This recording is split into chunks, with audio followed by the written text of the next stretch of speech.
am 104 years old, and the single greatest threat to a long life is not disease, not accident, not bad luck. It is stress. Chronic, low-level, invisible stress, the kind that hums underneath everything you do, that you have learned to call normal, that you have stopped noticing because it has been there so long it feels like you.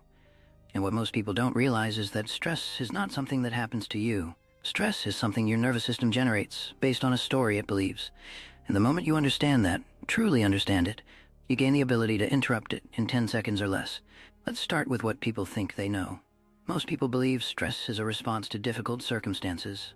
The traffic jam, the difficult boss, the unpaid bill, the argument with someone they love. They believe the situation creates the stress, and so they spend their entire lives trying to manage situations, trying to control outcomes, trying to make the external world cooperate so that the internal world can finally settle down. And it never works. Not because they aren't trying hard enough, but because the premise is completely wrong.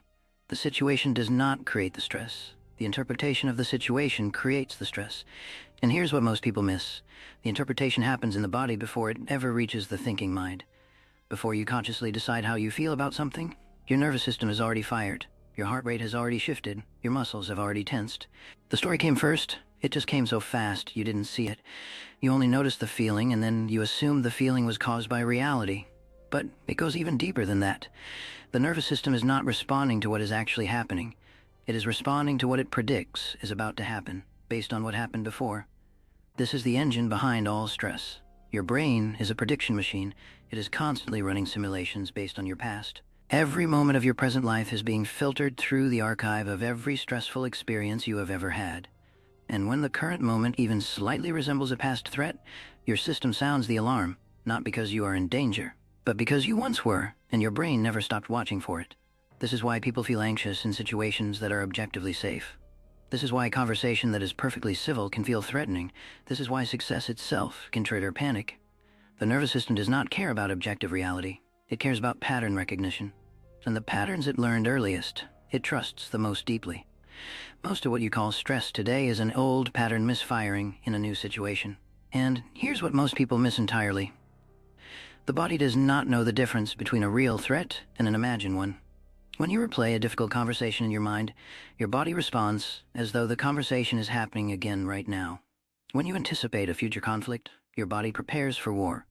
The biological stress response, the cortisol, the adrenaline, the constricted breathing, the tight chest, is identical whether the threat is real, remembered, or imagined.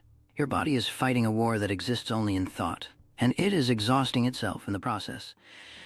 Now here is where we go deeper. Because understanding all of this is interesting, but it does not stop the stress. The mind understanding something has almost no power over the body experiencing something. You cannot think your way out of a physiological response. You have tried. Everyone has tried. You tell yourself to calm down and the anxiety gets worse. You tell yourself there's nothing to worry about and the worry multiplies. That is because you are using the thinking mind to try to regulate a system that operates below thought. It does not respond to logic. It responds to sensation and breath and stillness. This is the real power. The nervous system has a reset mechanism built directly into the body. It is always available. It costs nothing. It takes no special training. And it works every single time because it is not a technique. It is biology. The mechanism is the breath. Not just any breath. A specific pattern of breathing that directly activates the parasympathetic nervous system, the counterforce to the stress response, and signals to every cell in your body that the threat has passed and it is safe to settle. Here is what that means practically. When you exhale longer than you inhale, you activate the vagus nerve. The vagus nerve is the master regulator of the parasympathetic nervous system. It runs from your brainstem down through your throat, through your heart, through your lungs, into your gut. It is the biological wire that connects your brain to your organs, and it speaks in the language of breath. A long exhale pulls it like a lever. The heart rate slows, the muscles release. The cortisol stops flooding. The prefrontal cortex, the part of your brain responsible for clear thinking and perspective, comes back online. All of this begins in under 10 seconds. But it goes even deeper than the mechanism.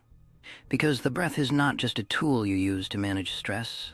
The breath is a mirror that shows you the state you're actually in.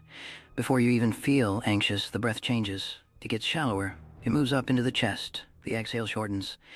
This happens before the conscious mind registers anything is wrong. Which means if you learn to watch the breath, not control it, just watch it, you gain an early warning system that tells you stress is building before it has fully taken hold. You can intercept it at the beginning, when it costs almost nothing to redirect, rather than at the peak, when it has already consumed you. And here's what most people miss.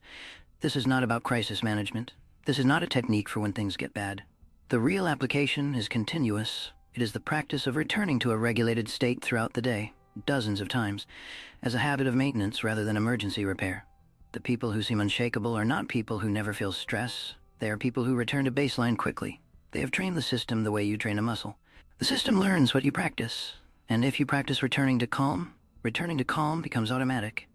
And there is something even more insidious operating underneath the obvious stress. It is the micro-stress, the low-level hum that never reaches a level you would name as anxiety, but never fully quiets either. This is the background radiation of modern life. The unread messages, the unresolved conversations, the tasks that live permanently on the edge of your awareness, the sense that you should be somewhere else, doing something else, handling something you haven't handled yet. This background stress is not dramatic enough to force your attention, but it is continuous, and continuity is what makes it dangerous. The body does not care whether the stress is large or small. It only cares whether the stress is on or off, and for most people, it is almost never fully off. The system never fully resets, and that is what accumulates over years into the damage we call aging, burnout, chronic illness, and the quiet desperation of people who have everything and feel nothing. Now, let's go even deeper into what stress actually costs, because most people dramatically underestimate it. The popular understanding is that stress causes headaches and tension and maybe heart problems eventually. But chronic stress does something far more fundamental. It keeps the body in a perpetual state of emergency resource allocation. Digestion slows or shuts down. Immune function is suppressed. Cellular repair, the process by which damage is fixed and aging is slowed, is deprioritized. The body is an extraordinarily intelligent system, but it can only run one program at a time: growth and repair, or defense and emergency. Stress keeps you locked in the second program indefinitely, and the body ages faster, not as a metaphor, literally, measurably faster. Chronic stress shortens telomeres, the protective caps on your chromosomes that govern how many times a cell can divide before it dies. Stress does not just make life feel shorter, it makes life biologically shorter. The reverse is equally true. A regulated nervous system, one that returns to calm reliably, that does not carry chronic activation, is a body that can repair, that can restore, that can regenerate. The biology of longevity is not primarily genetic. It is primarily a function of how long and how deeply the nervous system spends in states of safety versus states of threat. This is the deeper principle underneath everything. And here's the layer that almost no one talks about. The nervous system does not regulate in isolation, it co-regulates. Your nervous system is continuously reading the nervous systems of the people around you and adjusting in response. This is not psychology. This is neuroscience. You have specialized neural circuits, mirror neurons and social engagement systems, that are constantly scanning the people in your environment for safety signals. A calm presence genuinely physiologically calms the people around them. A dysregulated presence genuinely physiologically activates the people around them. This means that when you do the work of regulating yourself, you're not just benefiting yourself, you are changing the nervous system environment of everyone in your presence. The most powerful thing you can do for the stress levels of the people you love is to master your own. So let's bring this all the way to the ground. The golden rule is this: before you respond to anything that activates you, before you send the message, make the call, have the conversation, make the decision, you take one breath. With an exhale that is at least twice as long as the inhale, 4 counts in, 8 counts out. You do not need to do this in private. You do not need to close your eyes. You do not need to explain it to anyone. It takes 10 seconds. And in those 10 seconds, the chemistry of your body shifts. The part of your brain that reacts is quieted. The part of your brain that thinks and chooses and sees clearly comes forward. And what you say, what you do, what you decide, is chosen by you, not fired by your history. That is the whole practice. One breath. Extended exhale. Every time something activates you, not because the activation is wrong, not because you shouldn't feel what you feel, but because you deserve to respond from the clearest, strongest, most sovereign version of yourself, rather than from the most frightened version of your past. Stress is not your enemy. It is a system that was designed to protect you, but it was designed for a world where threats were physical and brief. The modern world asks that system to run continuously on problems that cannot be solved by fighting or fleeing, in a body that was never built to sustain that level of activation. You must consciously do what the ancient world did automatically: return to rest, return to safety. Return to the present moment, which is almost always, when you actually arrive in it, completely fine. 104 years. And the deepest thing I can tell you is this: The length of your life and the quality of your life are both governed more by the baseline state of your nervous system than by almost anything else.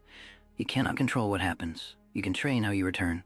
And when returning to calm becomes your default, not your achievement, but your default, everything changes. The way you think, the way you age, the way you show up for the people who need you, the way you experience the ordinary moments that are, in the end, the only moments any of us ever actually have. 10 seconds, one breath. That is the golden rule. And it is enough. Most people are waiting for their life circumstances to settle before they allow themselves to feel calm, waiting for the debt to be resolved, the relationship to stabilize, the career to arrive at some safer place. But that moment never comes. There's always a new version of the problem. Calm is not a reward that comes after the difficulty is over. Calm is the practice you build now in the middle of the difficulty, so that the difficulty is something you move through rather than something that moves through you. The nervous system does not wait for conditions to be perfect. It responds to what you train it to do. Train it to return to calm.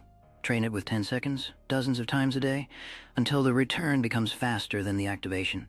Until equilibrium is your resting state and stress is the temporary visitor rather than the permanent resident. That is how 104 years feels possible. Not because the world becomes easier, because you stop giving the world the power to determine your internal weather.